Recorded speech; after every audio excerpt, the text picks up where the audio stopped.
What up, fam? Welcome to episode 8 of Sitting on Stoop. Huh?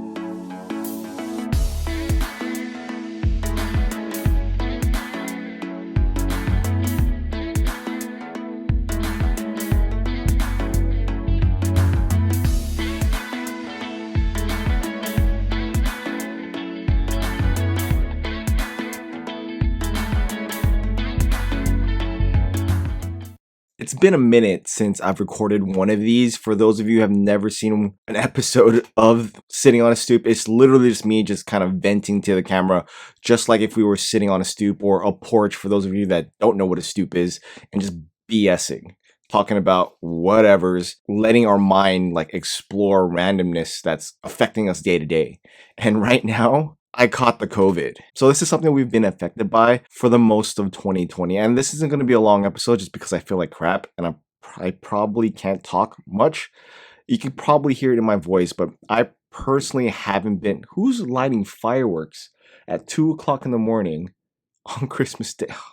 I hate my neighborhood, guys. So right now in LA, it is very difficult to get tested. It's literally days before you can even see somebody, unless you want to spend like $200-$300 to get a rapid test at your local urgent care or physician, etc.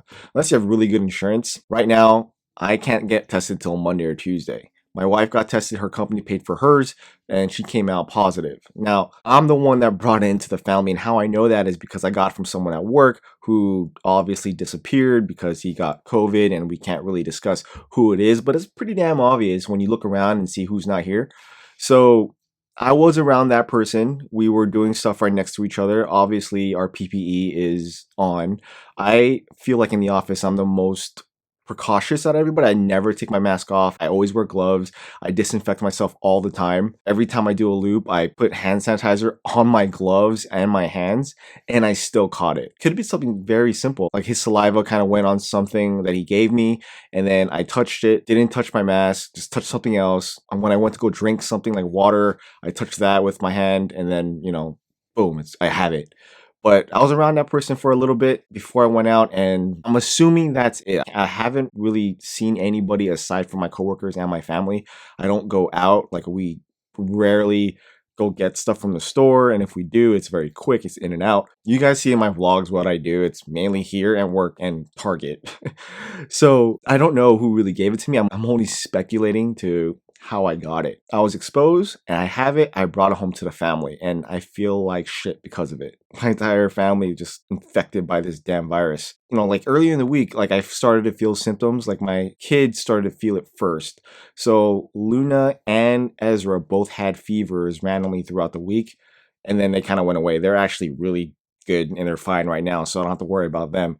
But I started vomiting like earlier in the week, like Monday. I didn't go to work. I'm like, hey, I don't feel good. I'm gonna say I think I ate something. So I was pretty much just home Monday, Tuesday. Wednesday I woke up fine. I'm like, oh, I feel good. Yeah, I think I'm okay. And then like as I'm progressing through the day, I'm like, no, there's something wrong. So I went home, told my wife, she got tested today. She came out positive. I'm getting tested on Monday or Tuesday, but it's obvious I caught the COVID. There's no way that she's showing symptoms. She got it.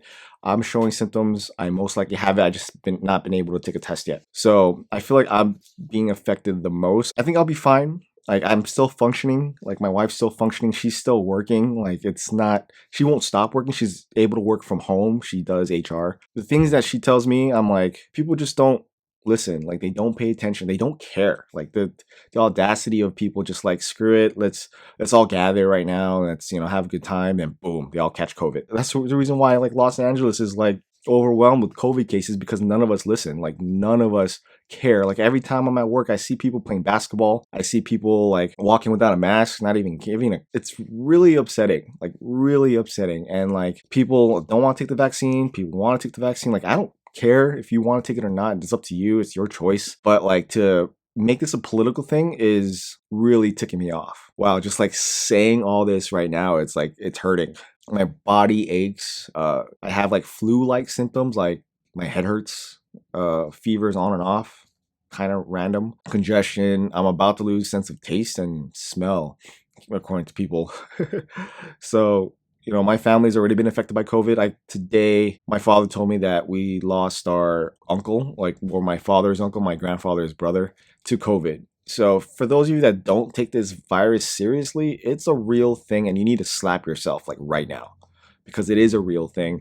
And if you think that it's just going to come and pass by, it's not. If you want to take the vaccine, cool. If you don't, then don't. But at least be responsible and take precautions, because you wearing a mask, me wearing a mask is not about protecting yourself. It's showing respect to your fellow man that's walking around. That's me telling you that I care about you. Unfortunately, a lot of people don't care about that. So I'm really upset that people are making this a political thing. They're ostracizing every way possible, both in and out. I do agree. Yes, the shutdown, it wasn't a success, and it doesn't make sense that small businesses can't be open, but big box stores can. Why can a Target be open, but these little general stores can't? That doesn't make any sense. They can take the same precautions as any other place. So I feel like there is a rebellion against that going on, and people with that mentality are still fighting against the being told what to do, and I think that's just making it worse. And yeah, I know, yep. In itself, we're just stubborn, and that's just in our nature. It's both an Achilles heel and our strength. I've said that multiple times, and I stand by it. We're not Australian. We're not New Zealanders. We're not like that. That's not ingrained for us to just follow what the government says, blindly, even though half the country does that. So, So for Christmas Eve, my in-laws came through and we got some ribeye, potatoes, all the fixings that we would need to have a beautiful dinner. We were finally able to get the children to go to sleep, and I had to wrap some presents. So the whole Santa Claus thing, we succeed. Presents are underneath the tree. Milk and cookies are gone because I ate them. And, orange juice in this case. When Ezra wakes up, he's going to see presents under the tree. And that's the one thing that I'm looking forward to the most, is the first time that I'm going to see Ezra appreciate Christmas, because the past 2 years, obviously, it was 2 and 1. He doesn't know. But now he is old enough to understand the concept of Santa Claus and Christmas and that type of thing. So I am really excited to see him wake up and look at all the presents, because that's, the joy. That's what makes Christmas, is just watching your children be very happy. And that's, that's something that I'm looking forward to. And that's a positive thing, is that at least I'm going to be spending time with him tomorrow.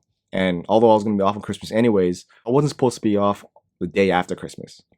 So Luna's birthday's on the 26th, so day after Christmas. So at least I'm going to be able to spend time on her first birthday and next 2 weeks. So hopefully just the next 2 weeks. So yeah. Oh man, that hurts. Okay, I need to stop because this is hurting a lot. Sorry for not doing this in a while. I've been kind of in and out, trying to push content out there as fast as possible. I think I'm doing too much. If you made it with me all the way to the end of this, I appreciate you. I know you guys are the diehard people that support me, and I love all of you. Merry Christmas. I hope you have a beautiful new year coming up, and yeah, so you made it with me all the way to the end of this video. Give me a thumbs up, thumbs down, like, comment, subscribe below, and I'll see you on the next Sitting on the Stoop. Alright guys, peace. Heart to heart, sitting on the stoop. We're not concerned with the views of the Lego group, cause we're the misfit bricks. This is what we do.